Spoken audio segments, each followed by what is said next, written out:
public input on agenda and non-agenda items. I welcome any members of the audience to speak at this time. Just step up to the mic.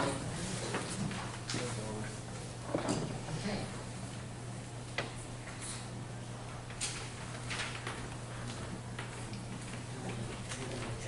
Yes. Right, at this time, non-action items, charter school public hearing, Mr. Carmelo. Thank you. KIPP, Capital Region Public Charter School, an educational corporation authority to operate more than one charter school, has requested the following charter revision. The KIPP Troy Prep Charter School, which is located on 2 Polk Street and 3055 6th Avenue in Troy. They have 2 locations. Chartered to serve currently 743 students in grade K through 12.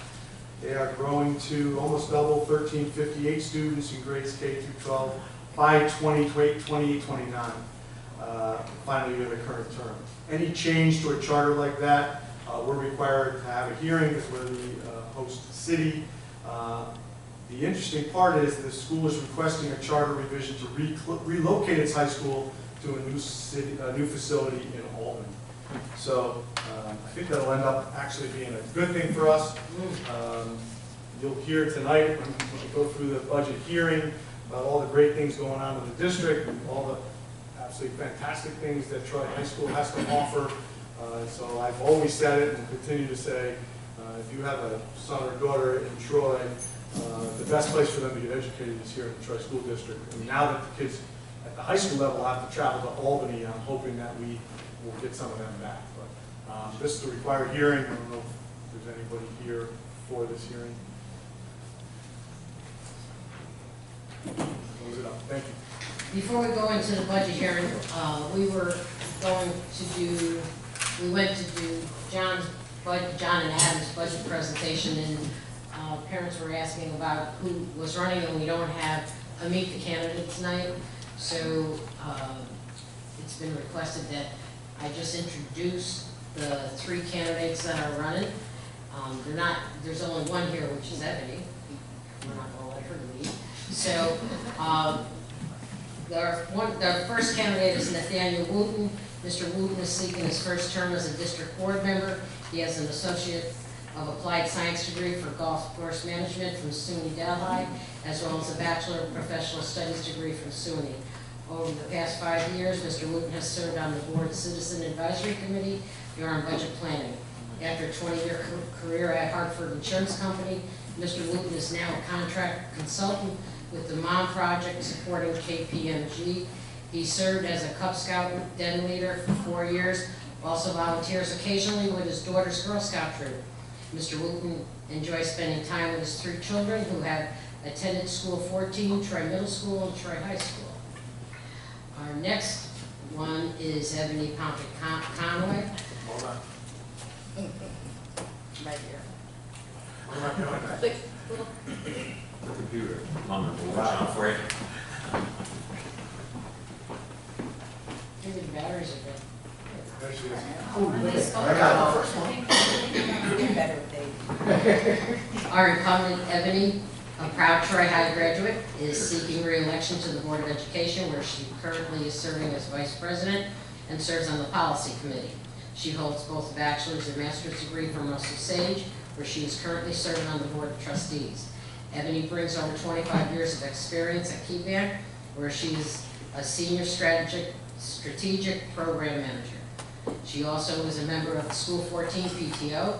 Ebony and her husband, Whitney Conway, have 2 children who attend Troy schools, Mason, who attends the middle school, and Madison, who attends School 14.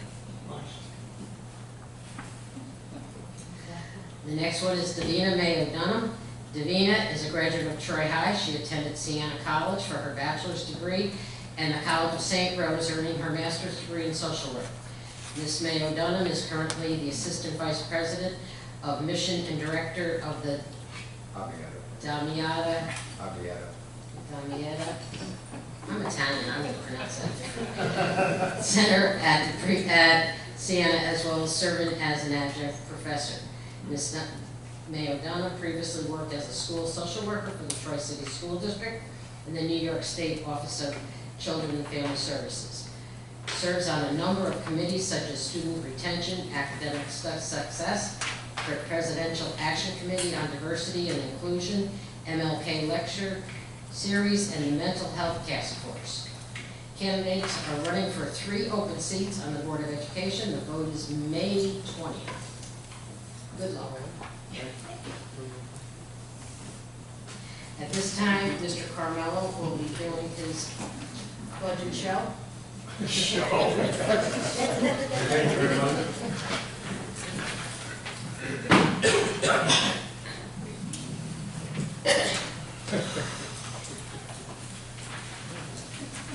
We're working on posters?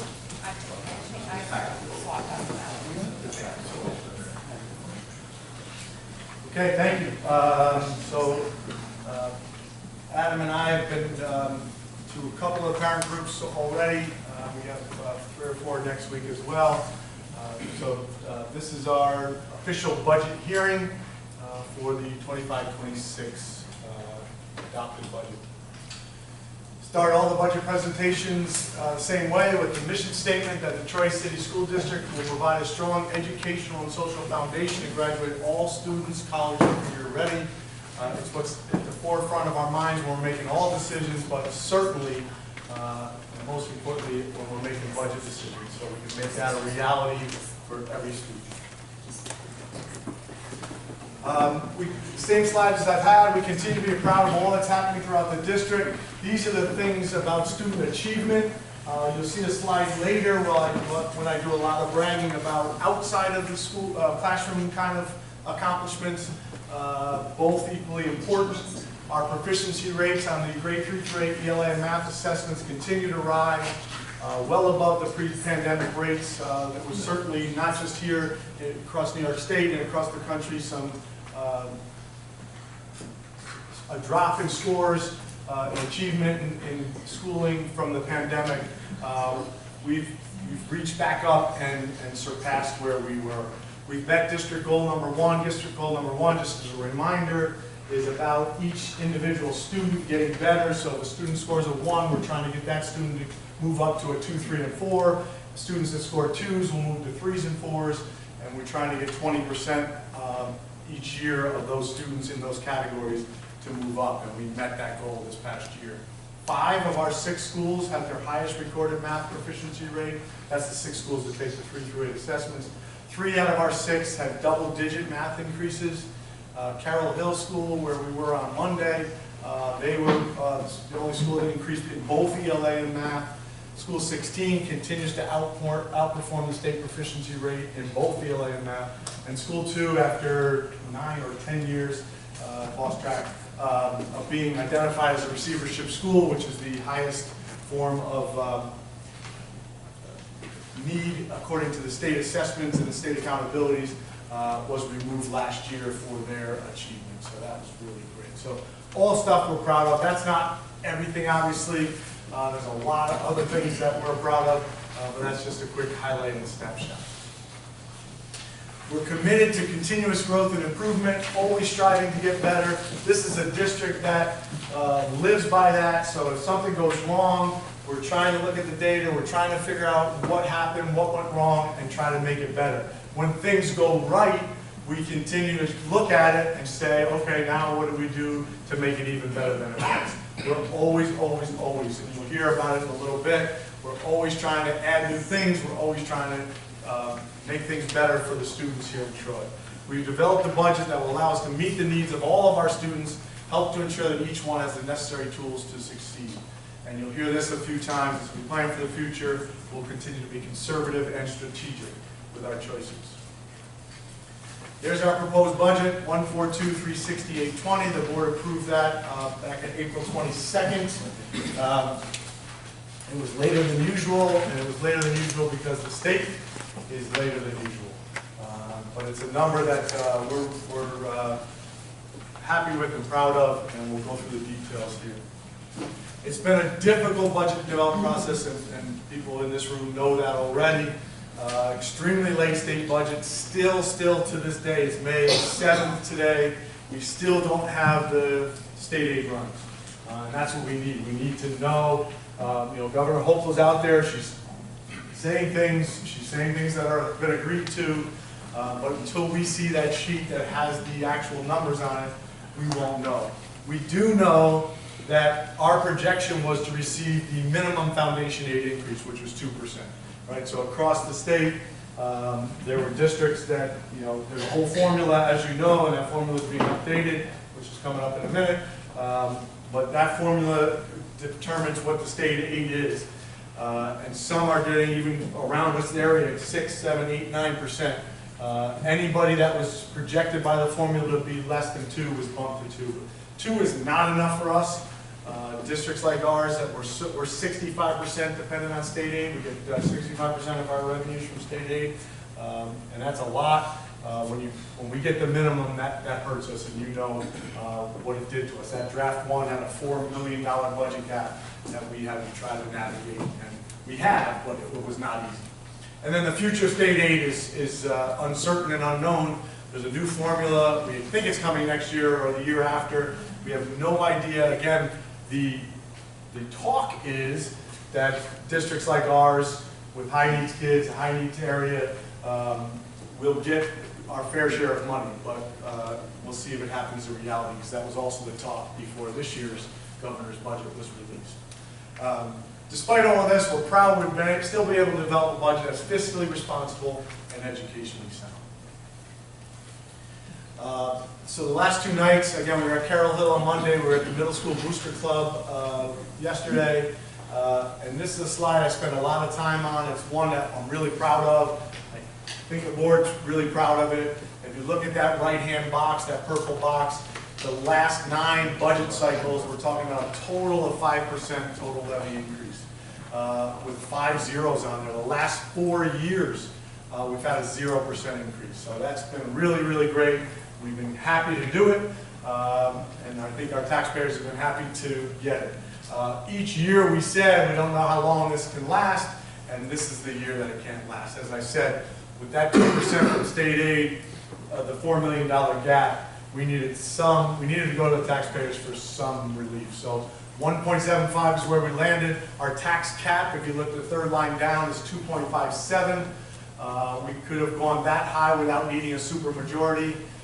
We had some conversations here over 2 or 3 meetings, talked about 2, and then decided a little bit lower than 2 was the right number, 1.75, a good balance of giving us some revenue. That gives us about $660,000 in revenue to help close that $4 million gap, but at the same time, hopefully low enough and palatable enough that our taxpayers are good with it.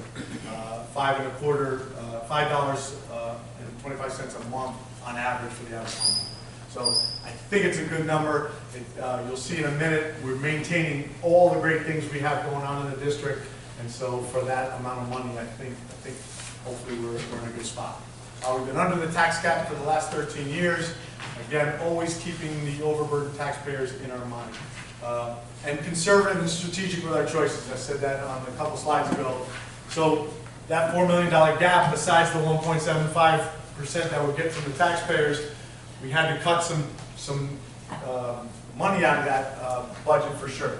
So we did it, and the goal right from the beginning and for the cabinet and the board was to not have to lay anybody off, not give anybody what we used to have as pink slips and tell people they're laid off because of the budget. So we are not doing that, but we do have, and they're written here, I think it's 8 positions that we are not filling through attrition. So we have 5 elementary positions that people have retired or resigned or left for whatever reason. We have a nurse position where they left, and the nurse one was an easy one because she was the nurse at Sacred Heart and Susan Odell, and both those schools are closing.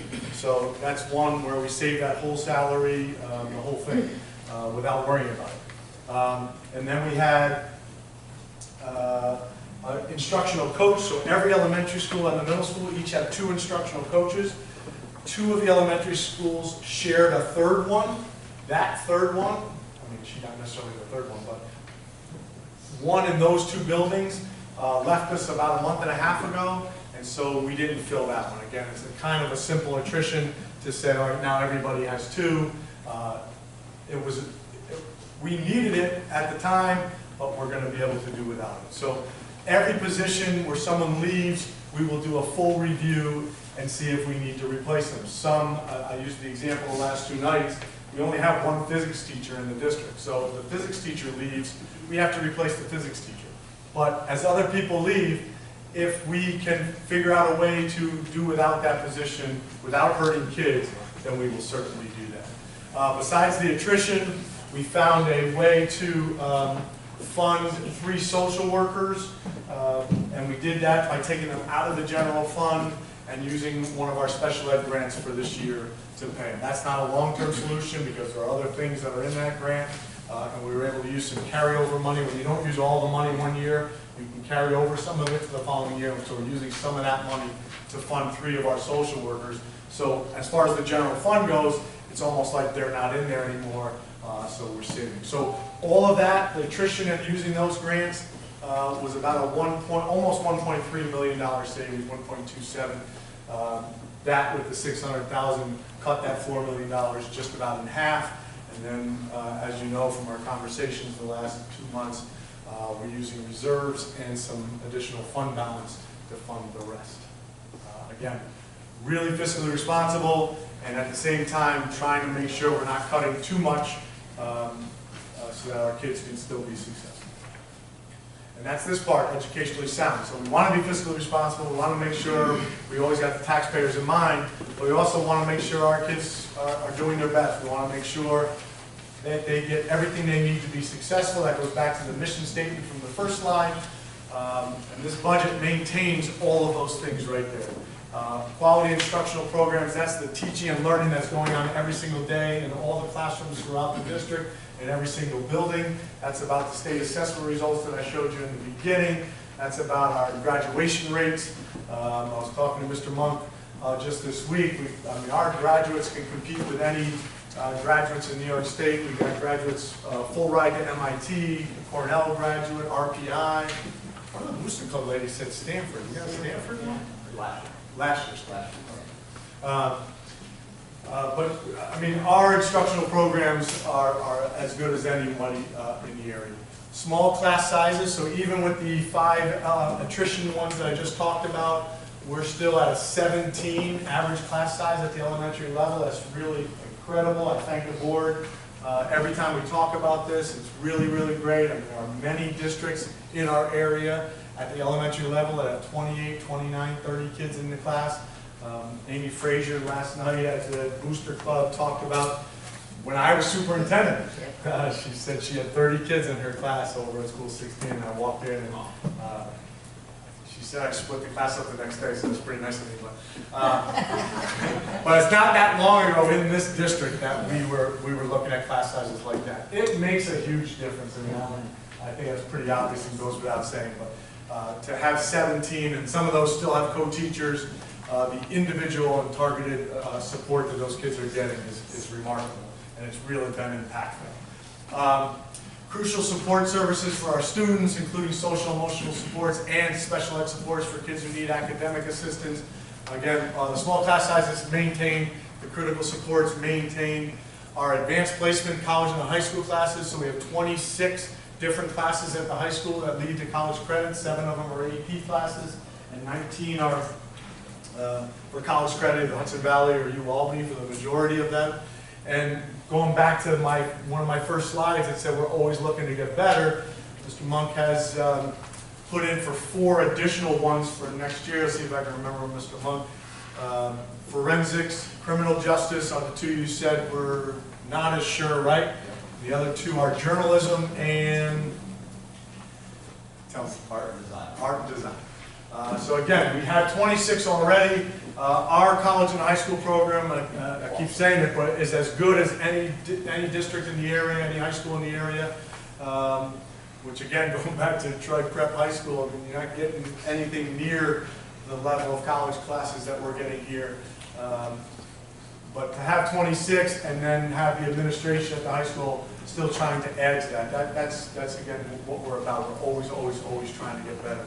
Our extracurricular clubs and activities, our masterminds team is undefeated again. They're going to Atlanta in Memorial Day weekend.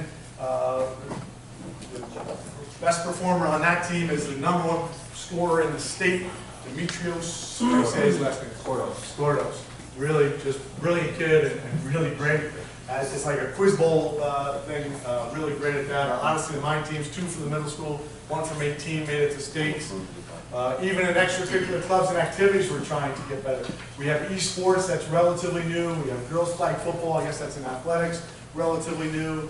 But we just are starting a Dungeons and Dragons club, right? That you said, you know, a kid came and asked about it, right? And the teacher said absolutely, and that kid has told administrators that, you know, he loves school for the first time. And we saw that a little bit when the esports school kids were here, right?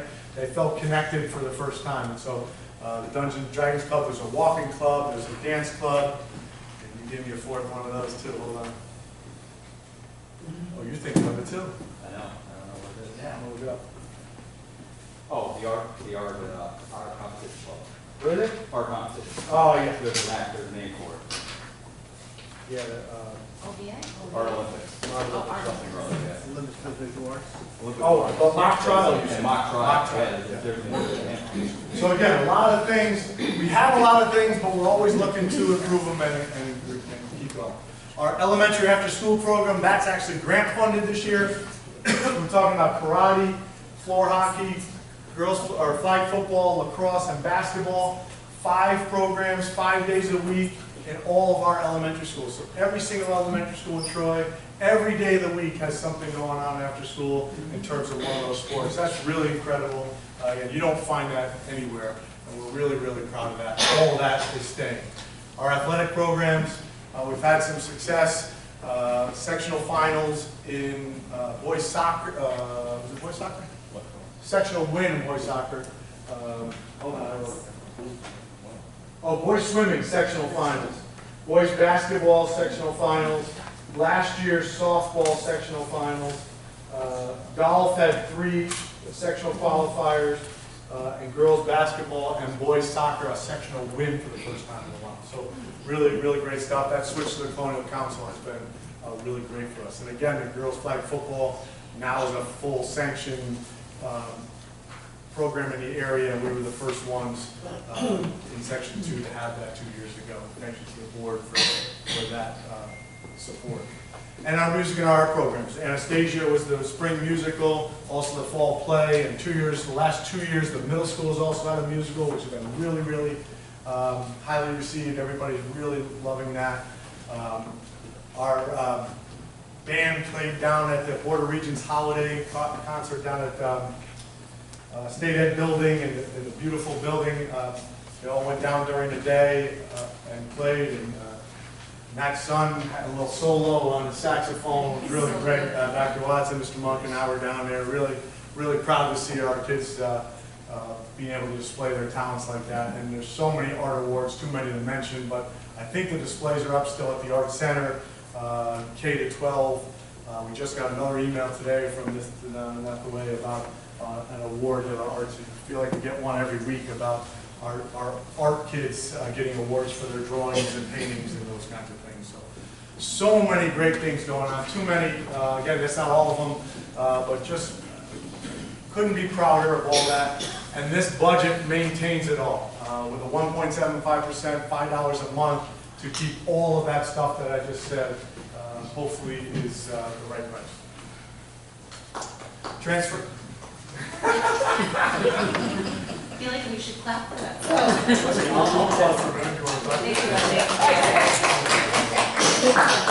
That's really good stuff. You got Josh Manning fun. Thank you, friends. Transfer to capital. I think the key to the transfer to capital is the first line and the last line, which are really the same thing. This is budget neutral. This is the corresponding revenue that's coming in one time. And when you have one-time revenues, non-recurring revenues, you really can't use them for recurring expenses. It's not really good fiscal practice to do that because the money doesn't come in the next year. If you get $3.6 million, if we have $3.6 million in recurring expenses, next year that hole is right there. So this is going to be done without affecting the taxpayers. This comes from the small city outlay that we've talked about a bunch of times, so I won't go into it too much. But a typical capital project, and we're in the end run of our huge capital project. So many great things from that. We were talking about them yesterday. It's unbelievable, all the stuff. It started out with the building at TCS, having that whole building, purchase it and redo the whole thing for our alternative program. Putting walls in at School 14, School 18, almost a full redo, School 16, almost a full redo. And now we're at the last stage, which is the tech wing at the high school. When you leave, if you look at the right, the fences are up. They're already starting to dig and get ready to build what's going to be an incredible piece of addition to that facility. 21st century technology is just going to be incredible. We can't wait for it to be done. Those kinds of capital projects, we get about 90% revenue or 90% aid back on all of them. So if we spend $1 million, we get about $900,000 back, but that's over 15 years. The small city outlay was a little bit different. Remember, that was a special one that we had to qualify for, and we did. That one gave us our aid back the next year. So we didn't spend the whole 5. We've spent a little over 4, which means 90%, give or take. We're going to get an estimated $3.6 million in one-time aid this coming year. So we're going to use it as a transfer to capital. It'll do a couple of different things. One will, you've heard us talk about the cost escalation and inflation and all those things over the last 3-4 years. That's still kind of in play, so we want to have some wiggle room if some things come in higher in cost than we anticipated. There's some site work that has to go along with that building as we put in the new tech wing, so we'll use some of it for that. And as we're talking about the new fields, which are great, if you haven't seen them, you should go back there and look. The new softball and baseball fields look incredible. We've heard over and over again about the Pickens building and the concession and the restrooms when you go to a football game. So we're looking to at that possibility as well, using some of the money to upgrade and improve that area. Doing all that, again, no effect to the taxpayers, budget neutral. As the revenue comes in, we'll transfer to capital and be able to use it for those things. What happens if the budget's voted down? This is a slide that really over the last few years, because we've been at 0, we haven't had to worry too much about it. You have an option of putting the same or revised budget up for a revote, or adopting a contingency budget. If it goes down twice, you have to adopt a contingency budget. We had one 2 years in a row back around 2009. It really, really hurts the district when you're in contingency budget. It does require a 0% tax increase. So on its face, some of the taxpayers might think that's a good thing, but it's not. First of all, the $1.2 million in cuts that we would have to come up with. So that would certainly be staff and program at that point. There'd be no way around it.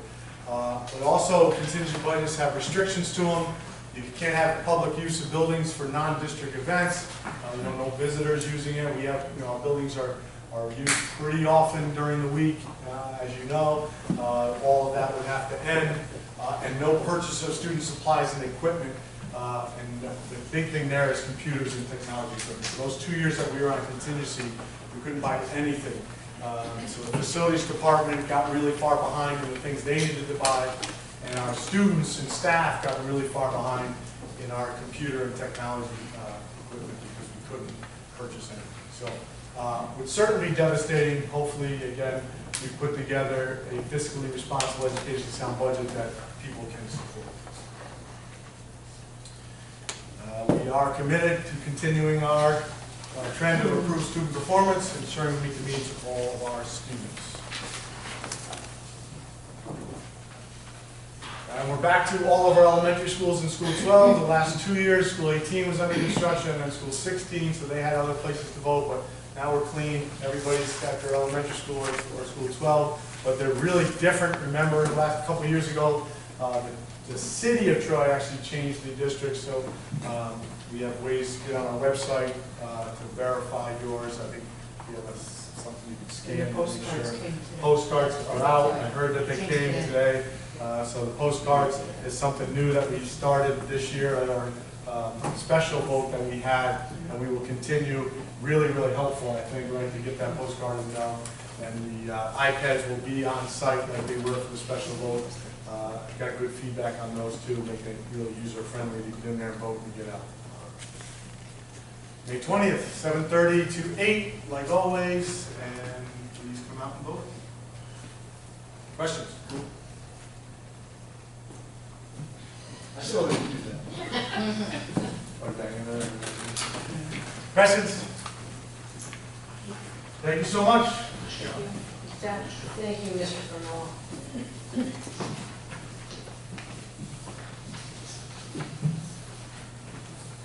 I'll be doing that again Tuesday and Wednesday next week if anybody's interested.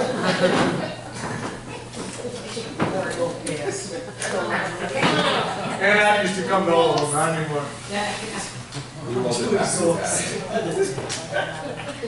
You leave all the fun stuff for us. I know. Thank you. Motion on the floor for approval of minutes from April 9th and April 22nd. Second. Discussion. All those in favor? Aye. Opposed? Superintendent recommendation, human resources, staff matters, unclassified and classified. Under unclassified, motion on the floor for consent agenda items 1 through 7. Second. Discussion. All those in favor? Aye. Opposed? Under classified, motion on the floor for consent agenda items 1 and 2. Second. Discussion. Under discussion, I want to congratulate Barb Paulson and thank her for all her hard work and dedication to the school district.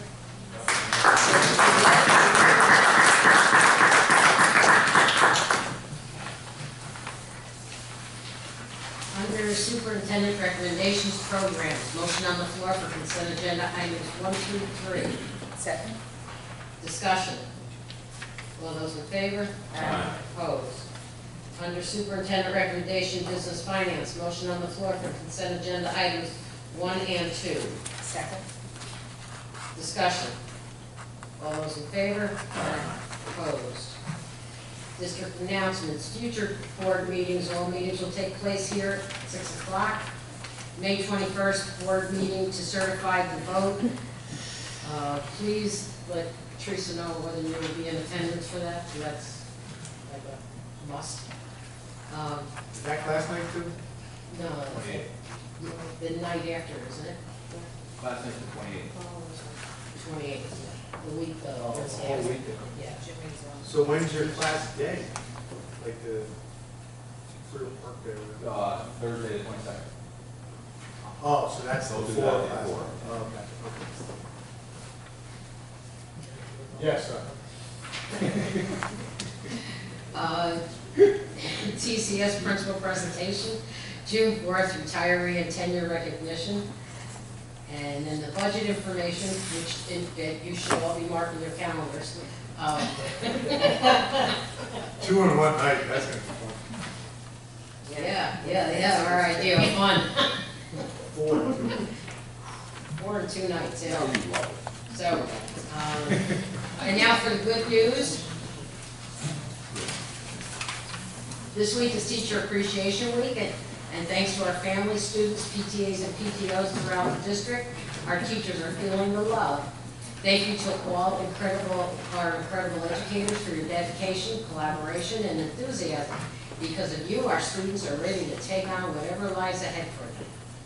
Troy High School senior Hannah Guinup was this year's recipient of the Colony Art League Scholarship, a $500 award given to a student based on academic performance, artistic talent, ability, and commitment to continue their studies at the collegiate level. The award was presented by former Troy High School teacher Marianne Greenberg, who chairs the Art League Scholarship Committee. Congratulations, Hannah. Students in Carroll Hill, my brother's keeper club, recently visited City Hall and had the opportunity to learn about civic duty touring City Hall, working alongside our city government, including Mayor Mantella. Thank you to the mayor for hosting our students and providing this opportunity to be engaged in our community. I'm just glad we got a mayor that knows where we are. Anything else?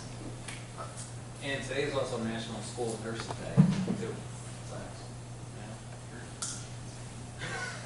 Just wanna, put that out there. Thank you. Thank you, Jordan. Yeah. Thank you. Yeah. I forgot that. Oh, well. I'm sure my daughter should have reminded me. Yeah. And the wife. Is there anything from the audience, or you guys just want to get out? I have one quick question. Oh, go ahead. So obviously there's a lot going on at the federal level with Department of Education, and a lot of stuff is trickling down to the state level in terms of funding for schools and funding for education. Troy City School District is, maybe not limited in this budget, although, I don't know what's going to happen anywhere. How is the district preparing for the possibility that less funds are going to be coming down through state aid grants? What programs are you looking at, like, hey, we have to let something go, this is what we're gonna have to let go, or this is how we're gonna come up with some funding? Yeah, That seems to be happening fast. Yeah, so that's really what this whole development process has been. It hasn't happened yet. We got an email about a month ago on a small grant. It was only like $25,000 that said the federal government might be taking that away. But we have some big ones. So we have the Stronger Connections one that I was talking about for our elementary after-school program, and hundreds and hundreds of kids getting mentored after school through that. That's a few $1 million. We're hoping, how we're dealing with it, we're sweating and staying up at night. But we're hoping that the things that have already been approved are not going to be pulled back. They haven't been yet. I know there's a lot of talk about it, but the things that we've had promised to us have still come in.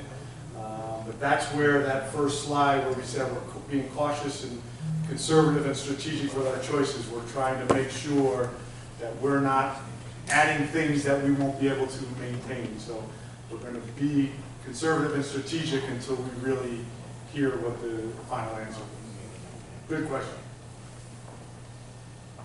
We'll just have to hope. A good side of hope.